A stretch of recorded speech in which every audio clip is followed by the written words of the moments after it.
que l'appel de Dieu sur notre vie, c'est pas toujours facile. Je suis allé à l'école biblique aux États-Unis. Et puis, pendant que j'étais là-bas, moi, je me suis dit, je vais suivre le désir de mon cœur. Si Dieu est notre source, on a juste à relâcher notre foi et savoir que Dieu va prendre soin de nous.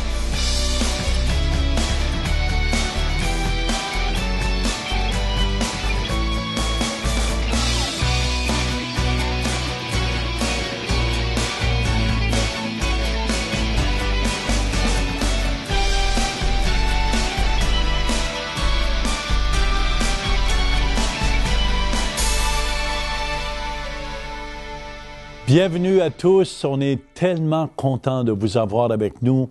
On a un jeune en feu, vous allez voir à la maison, Joel Spinks. Bonjour. Il est pasteur à Grand Bay. Il vient de la région de Bromont, qui est juste à côté. Il nous a raconté la dernière fois, Joel, qu'à l'âge de 4 ans, tu avais un grand désir, tu as donné toute ta vie à Jésus, et tu avais un grand désir de servir le Seigneur. À l'âge de 12 ans, tu enseignais dans les écoles du dimanche. Et qu'est-ce qui t'a amené à être ordonné pasteur? Raconte-nous un peu l'histoire. Bien, bonjour, pasteur Turpin. Merci de m'avoir invité encore. Je peux vous dire que l'appel de Dieu sur notre vie, c'est pas toujours facile à discerner. Parce que moi, je le sentais dans mon cœur. J'avais un désir pour Dieu. Je voulais vraiment servir Dieu, mais en même temps, j'avais une crainte. J'avais une crainte de m'appeler moi-même. Parce que j'aimais tellement Dieu, je voulais tellement servir, mais je me suis dit, est-ce que c'est vraiment juste un désir dans mon cœur ou est-ce que c'est vraiment l'appel de Dieu? Mais en tout cas, qu'est-ce qui s'est passé? Je suis allé à l'école biblique aux États-Unis. Et puis, pendant que j'étais là-bas, moi, je me suis dit, je vais suivre le désir de mon cœur, aller à l'école biblique. Et quand j'étais là-bas, il y avait un professeur de l'école biblique là-bas qui disait, si vous n'êtes pas 100% certain que Dieu vous a appelé au ministère, l'école biblique, ce n'est pas une place pour vous. Moi, j'ai entendu ça et puis j'ai réalisé, je ne suis pas convaincu que je suis vraiment appelé de Dieu. Donc, j'ai quitté l'école biblique et je suis revenu au Québec. J'ai fait 2 ans de collège, tout ça. Mais j'ai vécu une période de doute et de questionnement parce que je ressentais l'appel de Dieu très fort en dedans de moi, mais je me disais, j'ai jamais eu une visitation d'ange, j'ai jamais entendu la voix audible de Dieu. Donc, des fois, quand on est plus jeune dans le Seigneur... Joël, mon nom. C'est ça. Des fois, on pense que Dieu va nous apparaître et dire, voici, je t'appelle, mon enfant. Mais c'est pas toujours comme ça. Mais en tout cas, tout ça pour vous dire, après 2 ans de collège, je ressentais encore l'appel de Dieu. Et là, à l'époque, ma sœur habitait en Australie. Puis elle m'invite à aller chez elle. Elle dit, aimerais-tu venir découvrir le pays de l'Australie? Et je dis, OK. Après 2 ans de collège, je me suis dit, ça va être un temps pour moi de prier, de chercher la face de Dieu concernant l'appel que je ressentais. Excusez. Et de voyager en même temps? Oui, mais je vais vous dire que c'était vraiment, pour moi, c'était un temps que j'avais donné au Seigneur. J'étais censé être parti 1 an. Mais finalement, après 3 mois, j'étais là-bas et il y avait un pasteur. J'allais à l'église, certainement, là-bas. Et il y avait un pasteur qui a commencé à prêcher. Et puis il a dit, du haut de la chair, il ne s'adressait pas à moi personnellement, mais quand il parlait, moi, j'ai vraiment ressenti que c'était Dieu qui me parlait. Il disait, avant d'aller dans le ministère, il ne faut pas s'attendre que Dieu va nous montrer toute notre vie à l'avance, mais il va nous montrer un pas par la foi. On doit obéir et par la suite, il va nous montrer le prochain pas. Alors moi, j'ai ressenti ça dans mon cœur, que Dieu me parlait. Je ressentais un feu et j'ai dit au Seigneur, Seigneur, si tu me parles vraiment, si tu es en train de me dire de prendre un pas par la foi dans le ministère, j'aimerais que tu confirmes cette parole. La semaine qui suivait, j'ai rencontré un vendeur de porte-à-porte qui s'adonnait d'être un chrétien et en même temps, il a commencé à dire, vous savez, avant de se lancer dans le ministère, il ne faut pas s'attendre que Dieu va nous montrer toute notre vie à l'avance, mais il va nous montrer un pas par la foi. Et finalement, il répétait les mêmes paroles.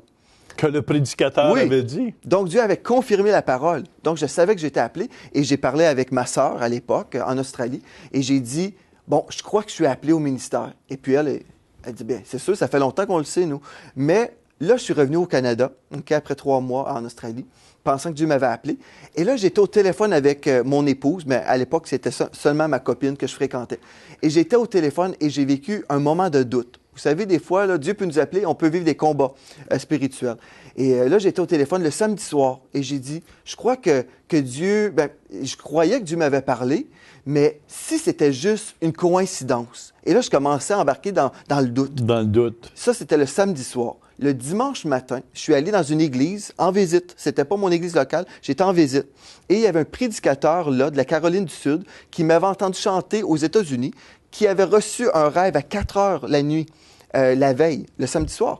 Et puis, il m'a appelé de la foule, il a dit, « Joël, il dit, viens en avant. » Et il dit, Dieu m'a réveillé à 4 heures cette nuit pour te dire, il ne savait pas que j'étais pour être là, mais il dit, pour te dire, arrête de douter ton appel, Dieu t'appelle au ministère, accepte-le. Il m'a appelé et comme, d'une certaine façon, m'a comme donné un message assez saisissant. Mais là, j'ai dit, ah OK, je suis appelé. Mais peut-être c'est pas le temps de Dieu. Parce que vous savez, j'avais toutes sortes de craintes au niveau des finances. J'avais peur que si j'étais pour devenir pasteur, que, comme certains ont dit, Oui. tu vas avoir beaucoup de difficultés au niveau financier. Mais vous savez, aujourd'hui, j'ai une révélation là-dessus, puis c'est pas vrai, ça. Je vais vous en partager si on a le temps. Mais tout ça pour vous dire que là, j'ai fait de l'université, parce que je me suis dit, bon, ben là, peut-être, oui, Dieu m'appelle, mais peut-être c'est pas le temps de Dieu. Finalement, après, je peux vous dire, le Seigneur m'a vraiment toujours appelé, toujours l'appel, et ça brûlait dans mon cœur. Finalement, j'ai dit, OK, Seigneur, j'accepte l'appel, parce que je pouvais pas vivre, je pouvais pas, c'était tellement fort en dedans de moi. Alors, j'ai fait un disque gospel. J'ai chanté pendant de 1999, pendant, en tout cas, jusqu'à 2003, où j'ai chanté du Southern Gospel et je livrais mon témoignage personnel comme évangéliste aux États-Unis. Et là, en 2003, j'ai été invité au Miracle Channel. Je peux vous dire juste rapidement, j'avais écrit un livre sur la guérison divine. Et puis, j'ai été invité pour parler de mon livre, tout ça. Et quand j'étais là, je peux vous dire, moi, je crois dans la puissance d'une semence au niveau de plein de choses. Mais en tout cas, j'essaie de limiter. Non, Mais Dieu est tellement bon. J'ai vu tellement la main de Dieu agir dans ma vie. Mais je peux vous dire, quand on a envoyé juste un livre comme ça, et on a prié sur le paquet, mon épouse avait une conviction de Dieu que quelque chose de surnaturel était pour se passer. Finalement, on est allé là-bas pour passer en entrevue, juste pour raconter notre histoire de vie et parler de la guérison, tout ça. Et après l'émission, Dr. Dewart, à l'époque, m'a demandé, il a dit, je veux que tu déménages ici en Alberta, je veux que tu fasses partie de notre équipe. Et en tout cas, j'ai compris que Dieu m'avait appelé au ministère, j'étais déjà impliqué. Mais là, quand j'étais là-bas, j'ai compris que Dieu avait un mandat spécial en plus sur ma vie. Pas juste prêcher aux gens, mais que j'avais un peuple en particulier que Dieu m'appelait. Et en tout cas, je peux vous laisser intervenir, pasteur, je sais que je parle beaucoup. Là. Non, mais c'est bon. Tu étais appelé auprès d'un peuple. Oui, c'est ça. En 2004, bon, ça faisait 1 an que j'étais rendu en Alberta. Je faisais du ministère à la télévision pour les anglophones. Et moi, comme je faisais aux États-Unis, je prêchais aux gens en anglais, tout ça, parce que je me disais, Dieu aime tout le monde. Hein? C'est vrai, Dieu aime tout le monde. Et je me suis dit, on va prêcher à tout le monde. Bon, on a besoin de prédicateurs chez les francophones. Oui, c'est ça. Alors, quand j'étais là, sur le set de télévision avec Dr. Dewart et son épouse, moi, je ne savais pas, mais eux, ils venaient de faire un don de 30 000 $ dans un autre ministère. Et on dit, Seigneur, nous sommons ce montant-là et nous prions que, Seigneur, que tu nous envoies quelqu'un pour la francophonie. Et je ne savais pas. Mais quand j'étais là comme invité, il me posait la question 3-4 fois pendant l'émission. Mais vous parlez français? J'ai dit oui. Et mon épouse était là aussi. Mais vous êtes des francophones? Oui. Et pendant 3-4 fois pendant l'émission, il me posait des questions sur la francophonie. Puis j'étais, oui, je ne comprenais pas pourquoi l'importance. Et j'ai compris, après l'émission, il a dit, on a fait une semence, on a relâché notre foi, et c'est toi que Dieu a envoyé pour nous aider pour la francophonie. Alors, mais ça, c'était merveilleux. Mais même si un homme reçoit ça comme message, finalement, on a accepté l'appel, tout ça, pour aller là-bas à la télévision. Mais c'est en 2004 où le Seigneur a vraiment ouvert mes yeux. Lors d'une réunion, d'une conférence nationale, il y avait 800 personnes. J'étais sur l'estrade et j'ai vécu un moment qui a changé ma vie à tout jamais. La présence de Dieu m'a saisi, j'ai tombé en esprit. Puis moi, j'étais quand même assez respectable. Oui. Je vais vous dire, non, mais je crois que les personnes tombent en esprit, tout ça, mais je sais pas. Pour moi... Toi, tu étais respectable, ça arrivait aux autres et pas. Mais là, Dieu avait décidé à ce moment-là, devant 800 personnes qui étaient pour mettre son doigt sur moi. Et là, j'ai été saisi là et pendant des heures, 5 heures de temps, j'ai été immobilisé et j'ai vécu une visitation qui a changé ma vie. Lors de cette visitation, j'ai reçu le mandat personnel. Je veux que tu consacres ta vie à la francophonie. Et là, mes yeux se sont ouverts. J'ai compris. OK, c'est bon d'évangéliser partout, mais il y a un peuple. Et il y a un peuple qui est là, qui a besoin d'entendre parler de l'Évangile de Jésus-Christ. Puis là, j'ai comme reçu le mandat personnel. C'était comme si moi, je ne le fais pas, il n'y a personne d'autre au monde qui va le faire. Mais c'est pas vrai. Je sais qu'il y en a d'autres personnes. Mais c'est quand c'est personnel, quand Dieu nous le donne comme mandat, ça devient notre mandat. Là, je disais, Seigneur, mais qu'est-ce que tu veux que je fasse? Je travaille pour une station de télévision anglophone. Qu'est-ce que je fais, Seigneur? Et Dieu m'a posé la question, qu'est-ce que tu peux faire, Joël? Et j'ai dit, je pourrais commencer une émission de radio.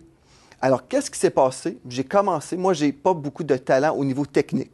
C'est pas mon onction. Moi, ça plus été la parole. Mais par obéissance, j'ai commencé à enregistrer une émission de radio dans mon sous-sol avec un ordinateur, un vieux dinosaure. J'avais pas la grâce de Dieu, mais je l'ai fait. Et là, dans 2 semaines, après 2 semaines d'émission de radio, j'ai reçu une parole prophétique d'un prophète, Bobby Conner, que vous connaissez peut-être. Il ne me connaissait pas, mais il a dit, Joël, les gens vont venir vers toi pour l'émission. Ce ne sera pas toi qui vas venir vers les gens. C'est eux qui vont venir vers toi. Et pas longtemps après, j'ai été contacté par une station de radio, Chic FM, à Rouyn-Noranda, qui m'ont appelé. Ils ont dit, on n'a jamais fait ça pour personne. On ne sait pas pourquoi on le fait pour toi, mais on veut t'offrir du temps d'antenne gratuitement. Et par la suite, j'ai eu une autre offre par une station de radio en Europe, en Belgique. Par la suite, la France, ils m'ont contacté gratuitement. Dans l'espace de 3 mois, l'émission de radio de mon sous-sol, j'avais 0 scène, là. Mais en dedans de 3 mois, l'émission était devenue internationale. C'est ça qui est la grâce de Dieu, la faveur de Dieu. Mais je savais, la raison pour laquelle on avait cette faveur, c'est pas à cause de moi, c'est parce que Dieu a un cœur pour la francophonie. Dieu veut rejoindre la francophonie. Alors, en tout cas, moi, j'ai vu la main de Dieu là-dedans. Et par la suite, comme le Seigneur m'a dit, OK, maintenant relâche cette position-là à la télévision, là, c'était le temps pour moi d'implanter une église au Québec. Il y a des gens qui m'ont posé la question, mais comment vas-tu faire vivre de l'Évangile entre ton départ de la télévision et l'ouverture de l'église? Comment vas-tu faire pour vivre comme ça? Et je peux vous dire, j'étais tellement convaincu de l'appel de Dieu que je n'avais même pas jamais réfléchi à ça. Ils vont dire quelle sorte de personne qui ne pense pas aux finances. Mais je n'avais même pas réfléchi parce que dans ma tête, c'était tellement intense, je savais que Dieu m'appelait à le faire. Là où il y a l'onction, il y a la provision. Absolument. Je peux vous dire, j'ai quitté mon emploi au mois de juin, OK? Et j'ouvrais l'église au mois de septembre. Pendant ce temps-là, Dieu a surnaturellement donné la provision financière qu'on avait besoin. Habituellement, autrefois, sur mon site web personnel, j'avais environ un montant de 25 $ par année qui entrait sur le site web. Donc, imaginez 25 $ par année. Oui, on ne va pas trop loin. Pas très loin. Ça. Mais lorsqu'on a pris le pas par la foi pour répondre à l'appel de Dieu pour l'implantation d'une église francophone, là, à ce moment-là, pendant tout l'été, on priait. Moi, je demandais au Seigneur la provision. Je me tournais vers lui. C'est lui notre source. Qu'est-ce qui s'est passé? J'allais sur le site web et surnaturellement, je recevais 2 semaines de salaire. Un montant, 2 semaines de salaire. Après, j'ai été prêché ailleurs, j'ai reçu 1 mois de salaire. Chaque semaine, il y a quelqu'un qui est décédé, on m'a invité à aller chanter ou prêcher, je ne me souviens plus trop. Et qu'est-ce qui s'est passé? J'ai reçu une autre semaine de salaire. Pendant plusieurs semaines, à chaque semaine, on a eu un salaire. Et dès qu'on a ouvert l'Église, j'ai commencé à avoir un salaire. Vous savez, quand la parole de Dieu nous dit on ne doit pas jamais s'inquiéter, ça, c'est un commandement. Parce que si Dieu est notre source, on a juste à relâcher notre foi et savoir que Dieu va prendre soin de nous. Mais des fois, qu'est-ce qui se passe? C'est que les gens prennent des pas avant le temps. Puis si on prend un pas avant le temps, là, c'est là où on peut vivre des problèmes. Mais si on écoute et quand Dieu dit « vas-y » et on dit « OK, papa, oui, j'y vais », et là, Dieu entreprend surnaturellement.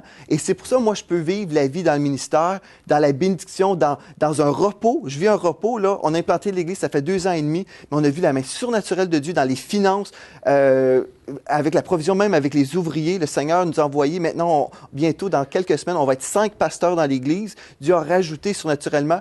Mais c'est merveilleux ce que Dieu veut faire et ce qu'il fait présentement. Mais tout ça pour dire qu'il y a un plan. Bon, oui, moi, j'ai une destinée, mais nous avons tous une destinée. Dieu a choisi tout le monde pour qu'on soit sauvé et Dieu veut se servir de tout le monde. Et surtout, je crois que dans l'heure dans laquelle nous vivons, le Seigneur a un plan pour la francophonie. Et c'est pour ça que, comme même le fait de venir avec vous aujourd'hui, moi, je crois que c'est surnaturel. Je crois que le Seigneur est en train de nous unir encore davantage pour la francophonie. Souvent, qu'est-ce qu'on a manqué, les francophones, c'est de s'unir ensemble. Moi aussi, j'avais l'occasion de rester aux États-Unis parce que c'est tellement, puis un des prédicateurs au Québec a même dit publiquement, il dit, s'il y a tant la francophonie à cœur, qu'est-ce qu'il fait en Floride? Puis ça a touché aussi mon cœur. Puis j'ai toujours eu les francophones à cœur. Et je me souviens même des évangélistes américains disaient, mais non, reste aux États, tu vas faire plus d'argent. J'ai fait toutes les petites églises en France, en Suisse, en Belgique. Puis je ne l'ai jamais fait pour l'argent. Quand tu as à cœur les gens, c'est pour ça que quand j'entends les gens dire tout ce qu'ils veulent, c'est votre argent. C'est le plus gros mensonge du diable. Savez-vous qu'est-ce qu'on veut? On veut que vous soyez toucher dans votre cœur. Parce que Dieu a un appel pour votre vie aussi. Leur vie aux gens, c'est pas fini. Amen. Puis même, tu sais qu'on a même une école biblique ici au Centre Réveil, l'école Kairos, qui va commencer en septembre. Puis je vous encourage à la maison. Si vous sentez un appel comme Joël, venez. Il y a déjà des gens qui sont enregistrés d'Italie. Il y a des gens qui vont nous venir de la Suisse, d'un peu partout dans le monde entier. Et si vous avez à cœur, amen, d'être formé, je pense que c'est important d'être formé aussi dans notre foi. C'est un privilège. Oui, c'est un privilège. Mais je veux que vous écoutiez ce message et on vous revient tout de suite après. Dès septembre 2011, ouverture de l'école des ministères Kairos, avec des enseignants de niveau international, des docteurs, des pasteurs et des évangélistes d'expérience. Une école pratique, dynamique, théologique, basée à Ottawa et dans le monde entier. Par Internet et par correspondance. Inscrivez-vous dès aujourd'hui. Ça va être superbe, cette école des ministères. Parce que, moi, j'ai déjà entendu les cours qui vont être donnés. Puis je pense, Joël, aussi, on va t'inviter à venir avec l'enthousiasme qu'il y a, venir nous donner un cours sur les médias à tous les jeunes, parce que, vous savez, on touche tellement plus de gens. Il y a des millions de gens qu'on peut toucher chaque semaine par l'Évangile de Jésus-Christ. Et ça me fait penser, la dernière fois, j'ai fait une conférence en France, puis j'ai vu un pasteur qui me disait, « Jean, on t'écoute chaque semaine. » Puis il dit, « Merci d'être là pour nous autres, parce qu'on se sent tellement tout seul. » Fait que Joël, c'est pour ça qu'il faut se donner la main. Il faut faire quelque chose pour nos frères et nos sœurs francophones d'Afrique et partout dans le monde entier. Amen. Il faut s'unir les francophones. Il est temps de voir l'unité pour amener le royaume de Dieu. Et vous allez voir qu'il n'y a absolument rien qui va être impossible, Joël. Absolument. Moi, je crois qu'on vit dans des temps stratégiques. Il y a toutes sortes de choses qui se passent partout dans le monde et je crois que c'est super important que le message de l'Évangile soit véhiculé aujourd'hui. C'est super important. Les gens se tournent vers le nouvel âge, vers l'occultisme, par toutes sortes de choses parce qu'ils ont soif et ils ont des craintes. Ils ont soif du spirituel, dans le fond. Les gens cherchent et ils allent voir les horoscopes. Bien, ça, c'est beaucoup plus que l'horoscope. Il n'y a pas de mensonge. Ce que Dieu a dit, il l'accomplit puis il le fait. Les gens, c'est ça, ils ont soif, ils se tournent vers même la sorcellerie de nos jours. Moi, je suis estomaqué. Lorsque je rentre dans une librairie, je vois toutes sortes de livres sur la sorcellerie. Mais qu'est-ce qui se passe? Les gens ont soif et les gens ont une crainte aussi. Parce qu'on voit la température, toutes les choses qui se passent dans le monde. Les gens ont cette crainte. Mais nous sommes les ambassadeurs de Christ et nous avons ce trésor, ce message que Dieu est bon et que Dieu veut sauver les gens qui sont perdus. Moi, ça me réjouit. Qu'est-ce qui me réjouit aussi, c'est de voir non seulement est-ce que nous prêchons un message, mais nous vivons également la réalité de ce message-là. Si vous permettez, je vais vous lire juste un texte dans le psaume 145 et le verset 8 et 9, ça dit « L'Éternel est miséricordieux et compatissant, lent à la colère et plein de bonté. » Moi, j'aime ça. Plein de bonté. Ça veut dire qu'il n'y a pas d'autre chose, mais il est plein. Lorsqu'on est plein de quelque chose, c'est parce qu'on est plein de quelque chose. Plein de bonté. L'Éternel est bon envers tous. Donc, un cœur de bonté pour tout le monde. Et ses compassions s'étendent sur toutes ses œuvres. Et moi, qu'est-ce que je trouve merveilleux, c'est de voir la compassion de Dieu qui se manifeste. Même aujourd'hui, même dans notre assemblée, même dans votre assemblée, partout, on voit le Seigneur agir dans les vies. Joël, il y a quelque chose ici qu'il faut comprendre. Les gens ont l'image que Dieu, peut-être ça vous a été enseigné dans votre religion, les gens ont l'image que Dieu, c'est un Dieu punisseur. C'est pas un Dieu qui est plein de compassion. C'est pour ça qu'il y a tellement de gens qui ont de la difficulté. Parce qu'on attribue toutes les catastrophes qui se passent dans le monde entier. C'est de la faute de Dieu. Dieu, des fois, il n'y a même pas d'affaire absolument. Moi, je trouve qu'on a attaqué souvent la réputation de Dieu. Mais quand on lit le rapport de Dieu, qu'est-ce qu'il dit de lui-même, on voit que Dieu est un bon Dieu. Alors, si Dieu est bon, il fait des bonnes choses. Et celui qui est mauvais, c'est Satan. Moi, j'ai 2 petites filles, à l'âge de 2 ans, 3 ans, je peux demander à mes filles, c'est qui est bon, Jésus ou Satan? Ils savaient, c'est Jésus qui est bon et le diable est méchant. C'était simple pour eux, mais la religion complique les choses. On mélange les personnalités, mais Dieu est bon, le diable est méchant. Oui, j'ai un message justement. Dieu bon, diable mauvais. Bon. Puis si vous comprenez ça à la maison, là, vous allez voir, c'est pas de la faute à Dieu si le petit enfant a traversé la rue, il s'est fait frapper par une voiture. Dieu a créé l'homme libre, mais l'homme a décidé de lui-même, de son propre gré, de refuser Dieu, de dire, Dieu, on t'a pas de besoin dans nos vies. Et Dieu laisse l'homme aller à son propre gré. C'est pour ça que l'homme va se détruire, Joël. C'est ça. On va voir de plus en plus de catastrophes. Vous allez voir les bombes tout à l'heure, ça va sauter encore de plus en plus. Mais dans tout ça, Dieu, lui, il a cet amour pour les gens. Et même aujourd'hui, tu sais, je peux vous raconter toutes sortes d'histoires, mais qu'est-ce que le fruit de mon ministère, moi, je prêche beaucoup les promesses de Dieu. Qu'est-ce qui me réjouit, c'est de voir les gens qui découvrent les promesses de Dieu après 30 ans de vie chrétienne. Il y a des gens qui me disent, mais ça fait 30 ans que je suis chrétien, mais personne ne m'avait dit que Dieu était bon. On l'avait entendu, mais pas vraiment. Puis là, ils me disent, ah, Dieu est miséricordieux, lent à la colère, plein de bonté. Là, j'entends des témoignages des gens qui étaient malades dans leur corps, qui ont reçu une guérison de Dieu, qui étaient déprimés, mais que tout d'un coup, commencent à voir se réveiller de bonne humeur le matin. Pourquoi? Parce qu'ils ont compris que celui qui venait les voler, les égorger et détruire, c'était Satan. Et là, ils prennent leur autorité en Christ et puis ils empêchent le ravage de l'ennemi dans leur vie. Ils prennent leur autorité et réalisent que Jésus a déjà tout accompli. À la croix, il y a 2000 ans, il a payé pour notre dette de péché, il nous a libérés de l'œuvre, de la domination de Satan, et aujourd'hui, on est libre. Mais si on pense qu'on doit même des fois demander, Seigneur, oh, viens me délivrer, viens faire ci, viens faire ça, quand on réalise, il a déjà fait, là, le cadeau est là, on n'a qu'à le recevoir par la foi. Puis quand on saisit les promesses de Dieu, qui sont oui et amen, on dit, moi, je prends les promesses de Dieu, on commence à penser les promesses de Dieu, on commence à se mettre en accord, même dans notre vocabulaire, comment nous parlons, nous commençons à être en accord avec Dieu au lieu de dire le contraire. Là, on commence à finalement se positionner pour vivre et recevoir la provision de Dieu. Et moi, je trouve ça tellement merveilleux. Il y a des gens, même il y a une jeune femme, je dis jeune, mais parce que Dieu la rajeunit comme l'aigle, mais cette femme-là, les gens la voient à l'épicerie et puis elle va les saluer, dire bonjour, puis ils vont dire bonjour. Ils ne savent même pas c'est qui cette femme-là. Mais elle dit, je suis telle personne. Elle dit, vous ne me reconnaissez pas? Non. Mais comment ça? Ah, c'est toi, c'est toi. Ben oui, je suis pas en fauteuil roulant aujourd'hui. J'ai été guérie. Avant, elle se promène avec sa carte d'assurance maladie pour démontrer qui elle était. Elle avait un visage soufflé comme ça à cause qu'elle avait tellement de médicaments. Et puis le Seigneur a guéri cette femme-là. Il est en train de continuer un travail en elle. C'est absolument merveilleux de voir même les gens de l'extérieur, des chrétiens même, qui sont surpris parce qu'ils ne peuvent pas reconnaître les gens qui connaissaient il y a quelques années. Mais la Bible nous enseigne, Joël, aussi, l'Esprit du Seigneur est sur moi, il m'envoie parce qu'on a une bonne nouvelle. Absolument, oui. C'est une bonne nouvelle, c'est pas une mauvaise nouvelle. Si vous êtes pris d'une situation, le Seigneur veut vous déprendre. Absolument. Il veut vous aider. Oui. Puis je pense, Joël, on devrait prendre ce moment ici dans l'émission.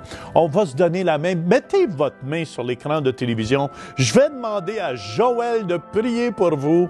Puis on va demander à la puissance de Dieu de vous toucher à la maison. Placez votre main, même sur l'écran. Amen, par geste de foi. Premièrement, j'aimerais ça vous inviter à juste décréter de votre bouche que vous faites de Jésus-Christ le Seigneur de votre vie en disant oui. Juste oui, là, ça vous transfère d'un royaume à l'autre. Et quand vous faites ça, là, vous pouvez dire, maintenant, Seigneur, je reçois mon héritage. Alors, je vais prier pour vous.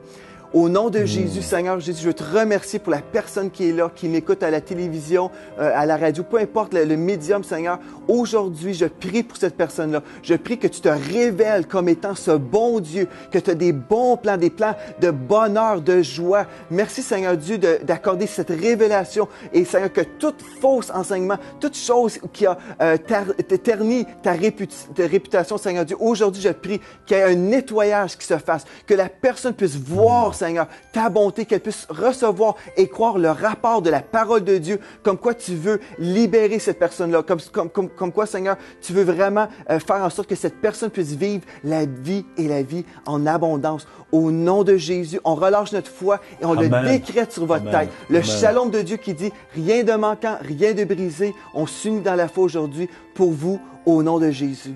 Amen. Amen. Il y a une dame qui nous regarde qui s'appelle Carole. Et Carole, vous aviez des problèmes, c'était pris dans votre tête, c'était confus, c'était mélangé, et même ça serrait partout. Et vous sentez la main de Dieu présentement qui vous libère. Et vous sentez ça, c'est amen, c'est dégagé. Vous pouvez même penser clairement. Je vous invite à prendre le téléphone. Téléphonez-nous au numéro qui passe au bas de l'écran et je vous dis, vous êtes guéris. Vous êtes délivrés de... C'était comme une emprise qui était sur vous, amen, qui vous causait même des migraines. Vous allez voir, tout est parti et vous vous sentez dégagé. Ça, c'est la puissance du Saint-Esprit qui agit aujourd'hui. Amen. Amen. Gloire à Dieu. Il nous reste 2 minutes. Qu'est-ce que vous aimeriez dire à toute la jeunesse du monde francophone, Joël? Wow, ben, gloire à Dieu, c'est tout un message. Mais moi, je pense que les jours les plus excitants sont devant nous. Moi, je crois que c'est le temps pour nous d'être excités, de vraiment connaître la bonté de Dieu, qu'on puisse vraiment savourer la grandeur de notre Seigneur, comment il est bon, et de le vivre afin que les gens autour de nous puissent vraiment voir la différence quand on est un enfant de Dieu. Et je pense aussi que c'est important pour nous de ne pas avoir une gêne qui nous retient, mais qu'on puisse vraiment le partager à droite et à gauche et ne pas croire aussi que les gens ne veulent pas entendre parler, mais les gens ont soif. Il faut être ouvert dans notre pensée et croire que les gens sont là, ils attendent d'être nourris, ils attendent d'entendre parler que Dieu est bon, que Dieu est là, que Dieu se préoccupe d'eux. Et aujourd'hui, je veux vraiment vous encourager. C'est l'heure pour cette génération de se lever avec le message de la foi et en même temps d'être à l'œuvre, de se mettre à l'œuvre. Il y en a certains d'entre vous, vous êtes loin de Dieu pour travailler dans les médias, vous êtes loin de Dieu pour partager, même par les choses sociaux là, comme Facebook et toutes ces choses-là. Moi, je prie au nom de Jésus que vous soyez relâchés dans votre appel aujourd'hui et prêchez l'Évangile et soyez relâchés dans vraiment l'appel de Dieu sur votre vie. Dieu veut nous utiliser. Dieu veut utiliser vos mains, vos talents, vos yeux. Amen. Vous êtes des instruments entre les mains de Dieu. Puis écoutez bien, vous pouvez nous regarder, mais c'est juste pour vous autres, ça c'est juste pour Joël, c'est des chouchous. Non, vous pouvez devenir chouchou de Dieu aujourd'hui. Et on est tous des chouchous. Joël, je sais, c'est un chouchou de Dieu, mais moi aussi, je suis chouchou de Dieu. Et vous pouvez être chouchou de Dieu quand vous vous laissez aimer par lui. Et c'est ça la chrétienté, c'est Dieu qui est venu jusqu'à nous. C'est pas les efforts de l'homme. Nous, on a juste accepté ce que Jésus a fait sur la croix de Golgotha pour nous. Et tout ce qu'on a, on le reçoit avec foi. Et c'est tout ce que le Seigneur nous demande. Fait que Joël, merci beaucoup pour tout. Et on vous dit qu'on vous aime à la maison. Et à la prochaine. Visitez le site web centrereveil.com pour participer à nos services en direct. Pour un don mensuel de 20 $ ou plus, devenez partenaire de l'émission Réveil et recevez le DVD du mois. Vous pouvez faire vos dons en ligne avec Visa et Mastercard ou un chèque par la poste. Et nous apprécions votre soutien. Vous devez comprendre que Dieu vous aime, même si vous n'êtes pas aimable. Dieu vous aime. C'est-tu bon savoir qu'il y a quelqu'un qui nous aime?